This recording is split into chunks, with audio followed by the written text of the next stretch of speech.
आज Doubtnut app download करें। Doubtnut पर अपने सभी गणित, रसायन विज्ञान, भौतिक विज्ञान और जीव विज्ञान के डाउट्स का करो सफाया। बस प्रश्न की फोटो खींचो, एक ही प्रश्न को क्रॉप करो और तुरंत वीडियो सोल्यूशन पाओ। अभी डाउनलोड करें। नमस्कार दोस्तों, हमसे पूछा गया जब एक हाइड्रोजन परमाणु बामर श्रेणी में एक फोटोन उत्सर्जित करता है तो इसे किसी और फोटोन उत्सर्जन करने की आवश्यकता नहीं है।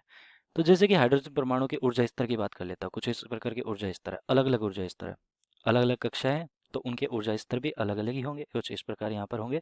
तो मान लिया कि एन बराबर पहली कक्षा है हमारी, एन बराबर दूसरी कक्षा है, एन बराबर तीसरी कक्षा है, एन बराबर चौथी कक्षा है, एन बराबर पांचवी कक्षा है। तो इलेक्ट्रॉन इन कक्षा में चक्कर लगाते रहते हैं। जैसे कि यहाँ पर ये नाभिक है, नाभिक के चारों ओर पहली कक्षा ये लिख दी मैंने, दूसरी कक्षा ये लिख दी यहाँ पर ऊर्जा स्तर, ठीक है। तो इस प्रकार यहाँ पर एन बराबर 2 हो गया, ये एन बराबर 1 हो गया, तो इस प्रकार यहाँ पर कक्षाएं होगी। अब क्या होता है कि जैसे कि हमारे यहाँ पर इलेक्ट्रॉन का संक्रमण हो रहा है, तो उच्च कक्षा से यहाँ पर निम्न कक्षा में आ रहा है, ठीक है। तो उच्च कक्षा से निम्न कक्षा में आ रहा है, देखो अनंत कक्षाएं हो सकती है, ऊपर भी कक्षाएं हो सकती है, ऊपर से भी आ सकता है ये। तो ये पांचवी कक्षा से आ रहा है, चौथी कक्षा से पहली कक्षा में आ रहा है, तीसरी कक्षा से भी आ सकता है, दूसरी कक्षा से पहली कक्षा में आ सकता है। तो ये श्रेणी का निर्माण हो रहा है यहाँ पर। जब ये संक्रमित होता है, यहाँ पर संक्रमण होता है इसका, तो इलेक्ट्रॉन उच्च कक्षा से निम्न कक्षा में जब आता है तो क्या होता है कि एक फोटोन उत्सर्जित होता है। यहाँ पर भी एक फोटोन अलग ऊर्जा का उत्सर्जित होगा, यहाँ पर भी जो ऊर्जा का अनुपात होगा इन दोनों का अंतर होगा, फिर उसके संगत एक फोटोन का निर्माण होगा, ठीक है। तो ये जो विकिरण का यहाँ पर निर्माण हो रहा है, तो ये हमारा क्या कहलाता है, लाइमन श्रेणी कहलाता है, ठीक है, लाइमन श्रेणी।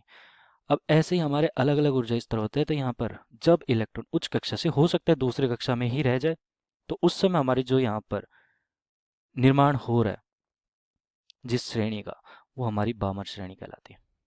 तो अब देखते हैं हमारा प्रश्न। तो हाइड्रोजन परमाणु में बामर श्रेणी में एक फोटोन उत्सर्जित हो रहा है। तो बामर श्रेणी में जब फोटोन उत्सर्जित होता है तो होगा क्या कि जैसे कि हमारा यहाँ पर इसे किसी और फोटोन उत्सर्जन करने की आवश्यकता नहीं होती।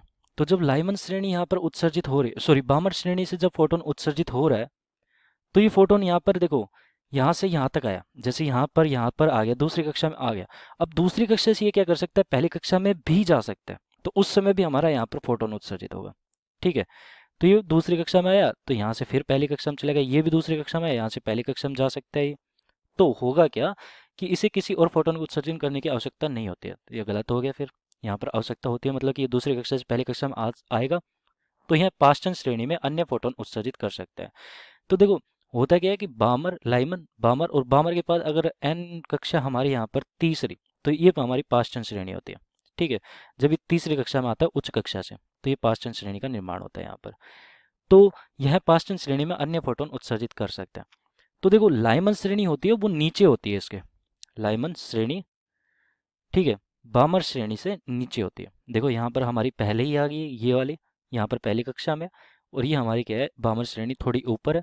तो लाइमन श्रेणी बामर श्रेणी से नीचे होती है। इस कारण क्या होगा कि यह लाइमन श्रेणी में अन्य फोटोन अवश्य उत्सर्जित करेगा, ठीक है, लाइमन श्रेणी का निर्माण करेगा। फिर ये कैसे, दे दो, दूसरे से आया पहले में चला गया, दूसरी से आया पहले में, दूसरी से पहले में। तो जब ये पहली कक्षा में जाता है तो उस समय लाइमन श्रेणी का निर्माण फिर से कर सकता है। तो लाइमन श्रेणी में अन्य फोटोन अवश्य उत्सर्जित होगा। तो सी विकल्प हमारा यहाँ पर सही हो गया। यह बामर श्रेणी का अन्य फोटोन उत्सर्जित कर सकता है।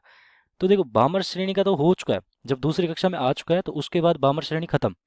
अब केवल और केवल लाइमन श्रेणी के फोटोन उत्सर्जित करता है। जैसे कि यहाँ पर देखो दूसरी कक्षा से पहली कक्षा में गया, तो उस समय लाइमन श्रेणी का निर्माण हो जाएगा, ठीक है।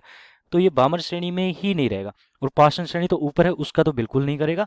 तो सी विकल्प यहाँ पर सही हो गया कि इससे नीचे वाली कक्षा हमारी लाइमन श्रेणी की है, पहली कक्षा, तो उस समय लाइमन श्रेणी का ही निर्माण करेगा, मतलब कि फोटोन उत्सर्जित होगा। तो सी विकल्प सही उत्तर हो जाएगा। धन्यवाद। कक्षा 6 से 12वीं से लेकर नीट, IIT, JEE वो एडवांस के लेवल तक 1 करोड़ से ज्यादा छात्रों का भरोसा। आज ही डाउनलोड करें डाउटनेट ऐप या व्हाट्सएप करें अपने सारे डाउट्स 8400 400 400 पर।